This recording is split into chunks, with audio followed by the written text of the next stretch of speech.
You know, I used to think Devil May Cry 5 was my favorite game of all time. But fairly recently, I've discovered something that's even better.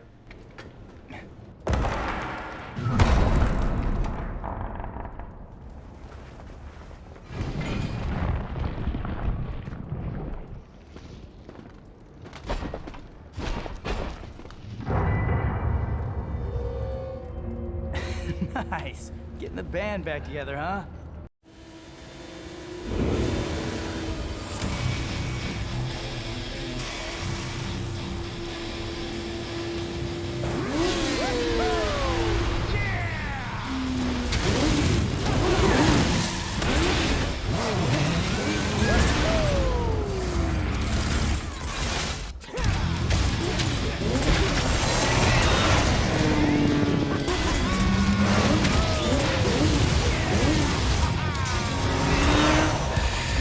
How's that for road rash? A sticky situation. I'm just saying that running away is okay. It's always okay to run away if you're not up for it. He who desires but act not breeds pestilence.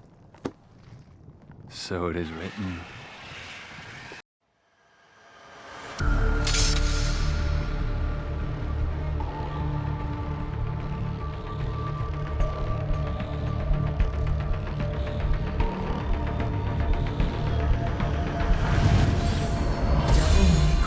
On PC. So yeah, I've installed a bunch of funny mods, but there's also stuff that isn't so funny here. There's a lot of really cool gameplay changes and general quality of life stuff going on here that it's really reinvigorated my love for this game and made any tiny little things I didn't like about it before go away. So yeah, to go ahead and get the two big ones out of the way, first we have S Cyan's collaborative cheat trainer. It's gonna have a shit ton of stuff in there, and I can't go over everything. I didn't even get footage of everything, namely one of them being Legendary Dark Knights mode. But it's got turbo mode, a bunch of DMC4 mechanics that people missed, as well as remapping inputs like Vergil's back trick going back to the DMC3 input to, you know, hold back and trick. Nero has a breaker switcher just like a Dante has a style switcher. You can cheat really fucking hard. There's a bunch of really just bullshit shit. I mean, you can just take no damage if you want. Dante can have infinite quadruple S. It's a lot. It's a lot in there, and if you're gonna download any mods, this is the one to get because it's the best one. After that has got to be the DMC5 trainer. It's got a few things in there. You can mess with some graphic settings that the game itself wouldn't usually let you do. But the biggest one is called Divergence Mode, where you can play as characters you're not supposed to in different levels. For instance, here you see a Nero exclusive level that I'm playing as Dante again. So if you just so happen to not like how V plays, or you really just want to only play as Dante throughout the whole run, say for a few Nero missions where you need the snatch to, you need the snatch to traverse the environment, you could go the whole game just like that, so that's really cool. While we're sticking with Dante, there's a few other things I wanted to cover on him.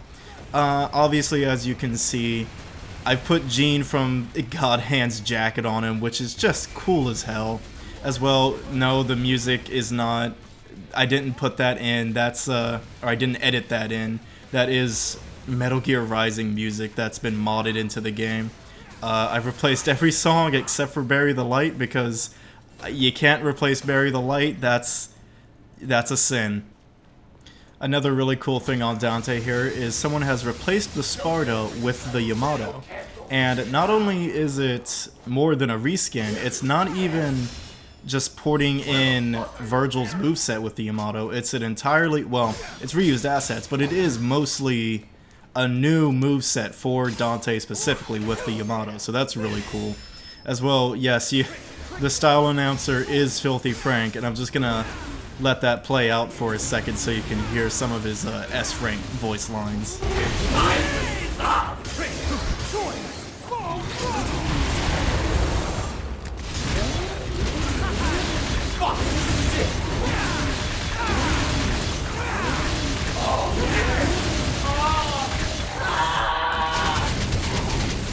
And then, of course, we have Guts filling in for the role of Nero in this game. Really nice of him to come through. I know he's real busy with his whole revenge quest and unpotatoing Casca, but it was nice of him to even dress his best, you know, bring the berserker armor along, as well as, you know, wielding his iconic Dragon Slayer. Very cool.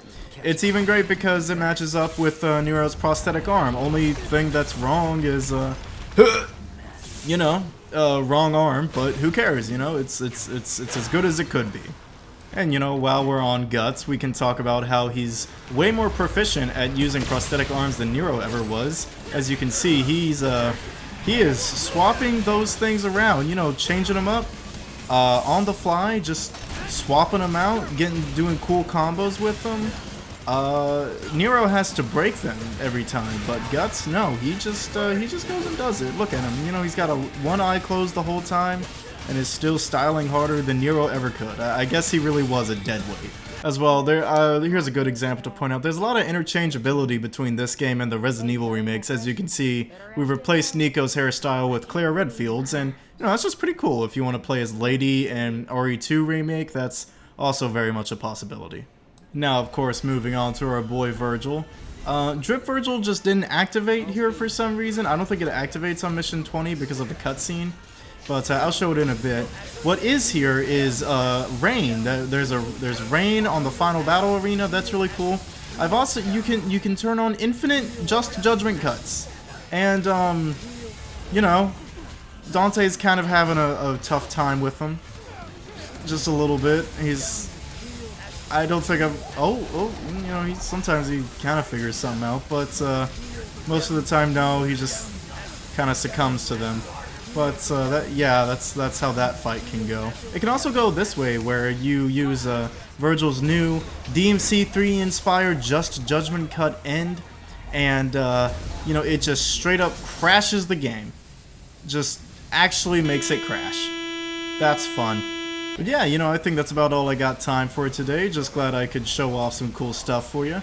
Honestly, that's one of the really cool things about gaming on PC is if there's just this tiny little thing that you wish wasn't there or wish you could change in the slightest way, if it's popular enough, it's more than likely that there is a mod for the game out there that just changes it, you know, fixes it for you.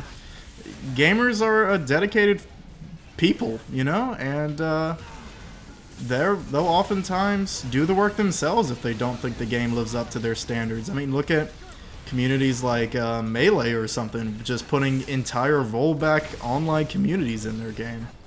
So yeah, that's my spiel on DMC5 on PC, aka the greatest game of all time.